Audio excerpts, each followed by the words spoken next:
teman-teman semua, Assalamualaikum warahmatullahi wabarakatuh. Balik lagi bersama saya Bunda Alea. Gimana nih kabar kalian semua? Semoga sehat selalu ya, amin. Oke, langsung aja ke videonya. Jadi yang pertama, ini tadi saya tuh lagi ngambil belanjaan. Tadi saya tuh habis belanja, cuman emang belanjanya sedikit banget karena cuman buat satu kali makan aja. Nah, tadi saya beli bayam, terus ada jagung, ada wortel, sama ada tomat, dan ada tempe. Itu habisnya cuman 10.000 aja. Tapi kalau untuk jagungnya jangan dihitung ya, karena jagungnya itu emang sisaan belanja minggu kemarin. Nah, untuk jagungnya tadi udah selesai semuanya saya potongin, cuman saya sisain sedikit yang kurang bagus gitu. Lanjut, di sini saya tuh mau ngupasin si wortel. Alea tuh paling suka banget ya kalau bening bayam ada wortel sama jagungnya. Untuk bayamnya juga sama aja dimakan sama Alea. Alhamdulillah, Masya Allah, Alea itu kalau sama sayuran gak terlalu susah gitulah. Tapi kalau sama perikanan itu emang masih milih-milih. Kalau sama ayam itu ya lumayan suka juga, cuman harus beli. Kalau misalkan saya yang masak biasanya Alea kurang suka. Nah, ini wortelnya lagi saya irisin bulat-bulat ataupun sesuai selera teman-teman lah. Lanjut saya satuin sama jagungnya tadi.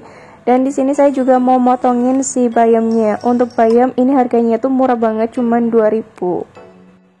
Untuk menu masakan saya kali ini buat satu kali makan ya. Jadi saya masaknya itu emang sedikit, nggak mau banyak-banyak, yang penting nanti habis. Oke, metikin bayamnya udah selesai. Lanjut, ini kan airnya udah mendidih, jadi mau langsung saya masukin jagung sama wortel yang tadi udah saya irisin. Nah, ini saya tutup dulu, ditunggu sampai setengah mateng. Lanjut, untuk bumbunya di sini saya cuman kasih bawang merah sama bawang putih aja. Biasanya nih di daerah saya Pemalang, apalagi mama saya kalau masak bening bayam itu emang dikasih temu kunci. Tapi berhubung di sini nyari temu kunci itu emang susah, jadi kalau masak bening bayam ya udah cuman saya kasih bawang merah sama bawang putih aja. Kira-kira di daerah teman-teman semua, kira-kira khasnya kalau masak bening bayam itu dikasih campuran apa selain temu kunci? Ayo komen di bawah biar saya tahu. Nah, ngirisin bawang merah bawang putihnya udah selesai, jadi mau langsung saya masukin aja ke dalam panci yang ada airnya. Terus ya udah saya tutup lagi aja. Nah, lanjut ditunggu sebelahnya. Ini saya mau nyalain kompor, udah ada minyaknya juga, dan kali ini ngegoreng tempenya juga pakai wajan legendaris sengaja karena biar sekalian kotor aja gitu. Nah, untuk tempenya nanti bakal saya penyet karena emang kebetulan pengen banget tempe penyet yang sambelnya itu pakai sambal tomat terasi. Tempenya saya pakai sedikit aja ataupun 5 iris. Nah, teman-teman juga bisa ngeliat sendiri ya, saya ngirisnya seberapa gede. Terus lanjut langsung saya goreng. Untuk bumbunya cuman saya pakein Royco aja. Semua tempenya udah masuk, terus yaudah saya tinggal aja sambil nunggu bening bayamnya mateng sama tempenya juga mateng. Di sini saya tuh mau sambil nyuci piring. Karena untuk cucian piringnya ini udah lumayan menumpuk banget, daripada saya bingung kan mau ngapain. Biasanya dalam sehari saya tuh nyuci piring mungkin ada sekitar 3-4 kalian. Emang nggak sering-sering sih ya. Biasanya di pagi hari saya tuh nyuci piring, itu piring-piring sarapan pagi sama piring-piring ya mungkin kayak gelas kopinya Pak Suami ataupun susunya Alea gitu. Nah, untuk makan siangnya itu biasanya saya satuin piring-piringnya waktu saya nyuci di sore hari kayak gini, waktu saya lagi masak. Nah, nanti saya nyuci piring lagi pas saya itu selesai makan malam.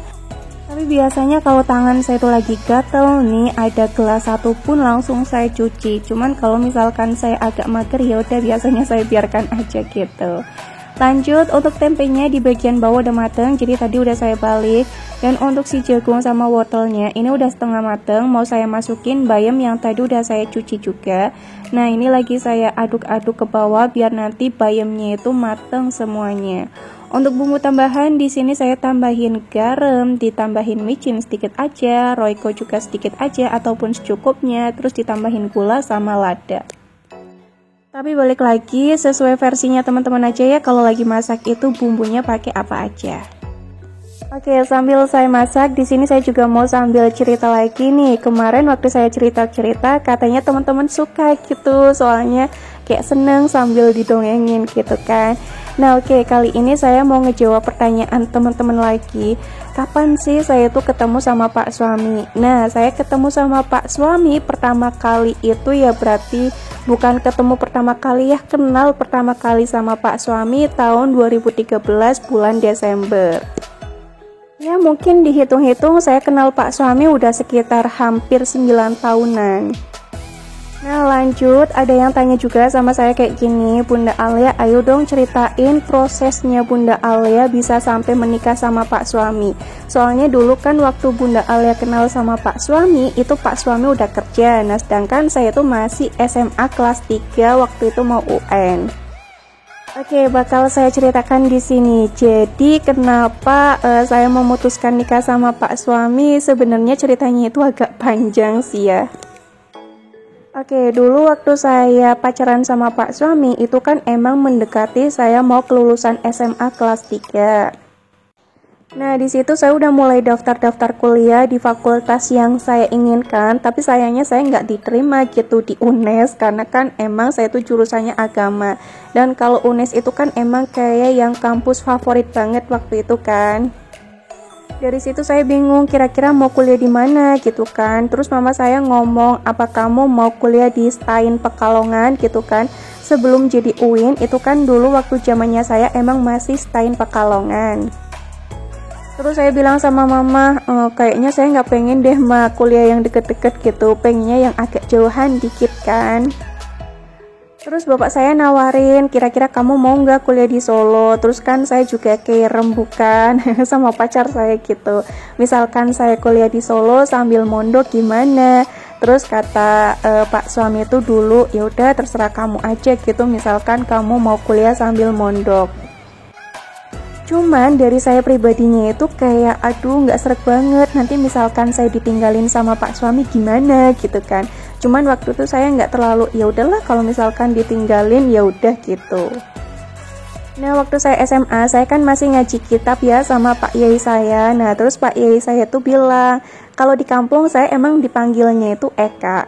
Nah Pak Yai saya tuh bilang kayak gini, Eka kamu kuliah bidan aja kayaknya ada peluang gitu kan. Nah karena yang bilang Pak Yai, jadi kan saya manut-manut aja ya, saya bilang sama mama, terus mama juga punya biayanya, alhasil saya daftar bidan. Nah untuk yang di Solo saya tinggalkan gitu. Untuk daftar kuliah kebidanannya saya langsung ke Purwokerto, langsung ke fakultasnya gitu kan. Nah untuk tempat kuliah saya namanya itu sekarang UHB, Universitas Harapan Bangsa Purwokerto. Dan Masya Allah tabarakallah saya daftar itu emang langsung keterima. Mungkin karena swasta kali ya, jadi saya tuh langsung diterima.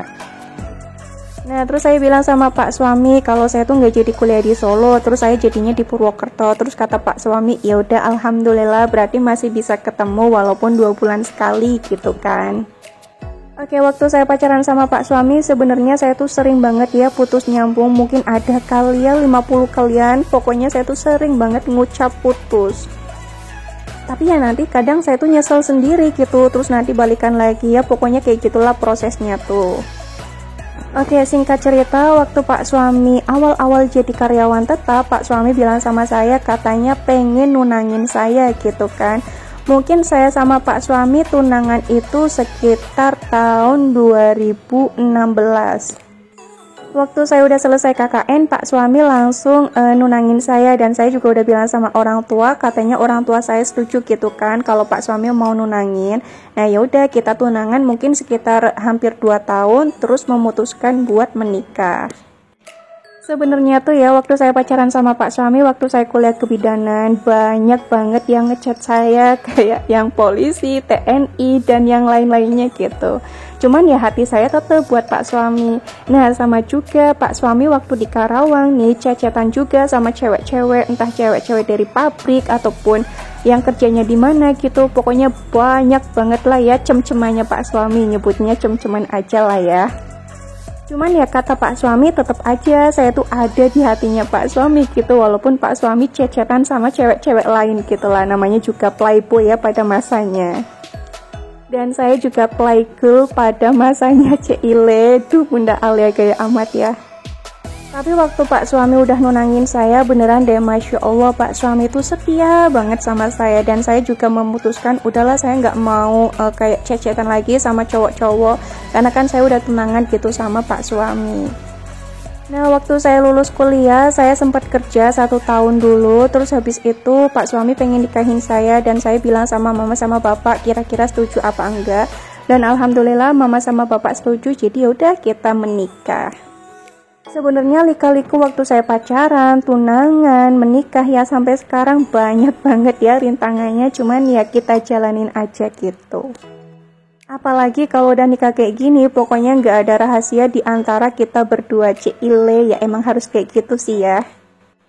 Jadi semua itu harus belak-belakan kalau udah nikah. Nah yaudah, sampai sini aja ya video saya. Mohon maaf ceritanya sampai di video akhir. Untuk link tripodnya nanti bakal saya taruh di description box yang paling atas. Wassalamualaikum warahmatullahi wabarakatuh. Bye bye.